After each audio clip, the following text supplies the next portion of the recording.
Lord of the Mysteries, Chapter 219, Explanation.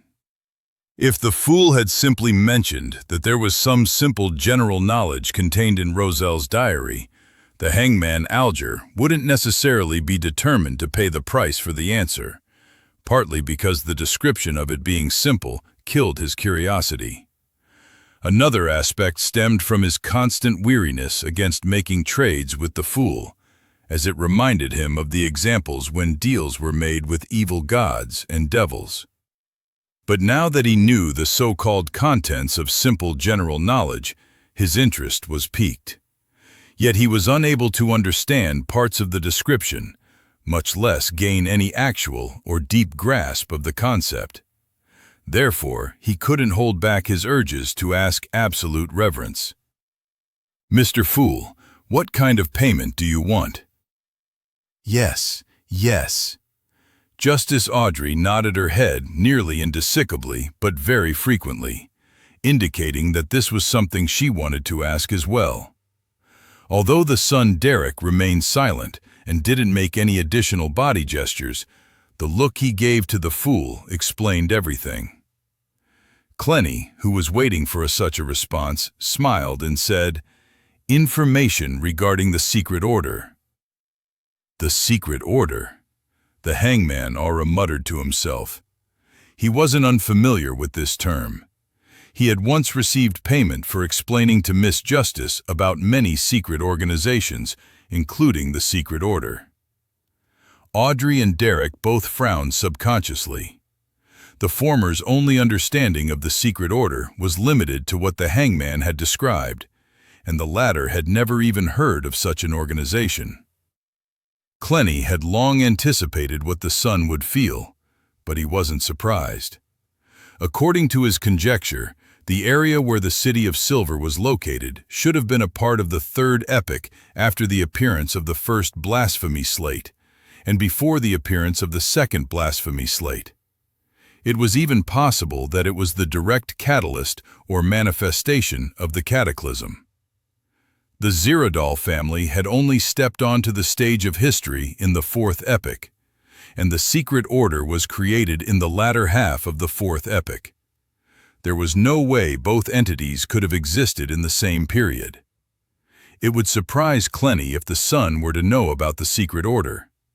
He would then have to overturn some of his speculations, reconstruct his knowledge of the City of Silver, the Forsaken Land of God, and the Zerdo family.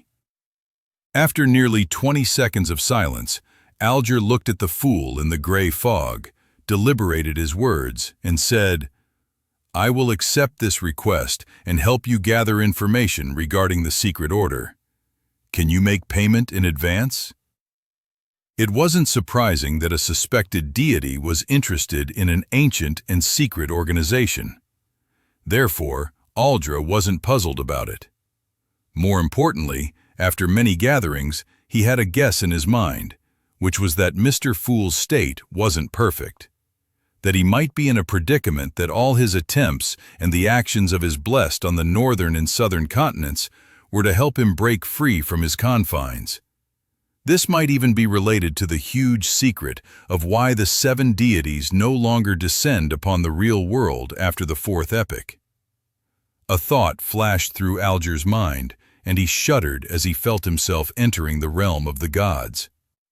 Upon hearing the hangman's request, Clenny leaned back in his chair and nodded. "No problem. If the information you have collected exceeds the value of the answer, I will provide you with further compensation.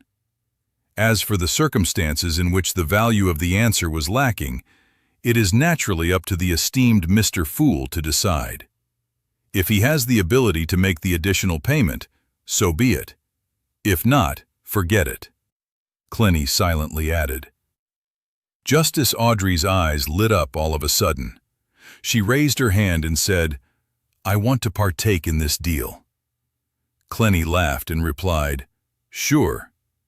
Frankly speaking, his main target was Miss Justice because she was a local of Backland, and she had mixed herself into several beyond circles. Her access to information in the Land of Hope far exceeded his, considering it was his first time in the capital. She was also more informed than the hangman, who was out at sea most of the time. According to the earlier revelation he received from his divination, Clenny believed that the clues related to the secret order would appear in Backland and not anywhere else. The son Derek listened quietly and after some thought said, "I'm willing to use the payment I reserved and exchanged it for the answer." Derek the son was a little disappointed because he had no intention of changing sequences. He wanted to be the sun that lit up the darkness and dispelled the curse. However, he quickly recalled an incident that happened in the City of Silver. The former chief, a powerhouse who had the greatest possibility of breaking past the limitations of Demon Hunter, had built the mausoleum for himself and went deep inside, making it his home. Afterwards, he appeared less and less until the main door of the mausoleum could no longer be opened. Back then, the citizens of the City of Silver all believed that a problem had arisen during the chief's advancement, and that he had gone mad, to the point of being close to losing control. He was believed to have finished himself off. Now, combined with the description from the fool, the son suddenly thought of another possibility. That chief might have been attempting to advance in sequence through a similar pathway. In one of his explorations deep into the darkness, he had acquired the corresponding formula for the death pathway, and the mausoleum might have been a special requirement. But in the end, he still failed. But why didn't he turn into a monster? What did he encounter in that dark mausoleum? The City of Silver doesn't have the subsequent sequence potion formulas after Demon Hunter. As these thoughts crossed his mind, Derek was suddenly jolted back to his senses by Miss Justice's reserved voice. "Mr. Fool, may I ask what other pathways are exchangeable with the spectator sequencer pathway?" "Sequence for Demon Hunter sounds pretty good. That's very suitable for me." "Very suitable for Justice." Audrey admired the first high-sequence name that she knew. "I want to know too." Klein was tempted to answer Miss Justice's question in such a manner. Before he could say anything, Audrey added in a faltering tone, "I can pay for the answer to this question. How many gold pounds do you think is enough?" "I believe that your bless will need a certain amount of funds for their activities." Having said that, she recalled how Mr. Fool's bless had easily finished Pirate Admiral Kangos, who possessed creeping hunger. Clearly, he was a high sequence beyond. So, she nearly said, "I apologize, Mr. Fool. Treat it as though I never said a thing." However, since she had already asked, she couldn't back down. "Come on, Audrey. Perhaps the fool has a weaker bless." Audrey quietly bit at her lips, silently encouraging herself. Gold pounds. Klein thought about it seriously and said, "Well, make the transaction after enough information about the secret order is gathered." As he spoke, he recalled his informant in the Psychology Alchemists, Daxter Guerrerian, Captain and I. Sigh. Daxter's identity as an informant can no longer be verified. I wonder if it's a tragedy or a comedy. It's a pity that I can no longer contact him anymore. Otherwise, it would be the most convenient way to obtain the information. Regarding the spectator pathway from him, Klein smirked. "All right," Audrey answered happily. The conversation between the two made the hangman, who was about to ask a similar question, shut his mouth. He left it until he had gathered enough information on the secret order. After a brief silence, Audrey turned her head to look at Mr. Fool and raised her hand very slightly. After receiving a nod of confirmation, she turned to the member opposite her and asked with a sense of anticipation, "Mr. Hangman, my tip allowed you to finish Vice Admiral Hurricane. Have you prepared the complete pituitary gland of a mature rainbow salamander? That's one of the reasons why I returned to the sea." Alger nodded gently and said, "I've gotten the Beyonder material you wanted, but how should I give it to you?" How should it be given to me?" Audrey froze for a moment as she lost herself and thought, "It's impossible to just give my address, nor can I go through Zoe and Furs. That will reveal the fact that I'm a Beyonderer. It's not impossible. Emperor Roselle once said that when we should choose the lesser of two evils." At that moment, Klein's heart stirred. He lightly tapped the edge of the long table and smiled. "Miss, sir, are you willing to cooperate with me in making an attempt regarding this matter?" In the previous three-way deal, he had traded the sequence 8 telepathos formula for sequence 9 bard. Klein had promised to compensate him, and his choice at the time had been to save it up and prepare for the subsequent potion formulas and main ingredients. Klein nodded his head and gave an explanation that he had long prepared. The so-called similar sequence refers to how high sequence meanders are exchangeable with other pathways.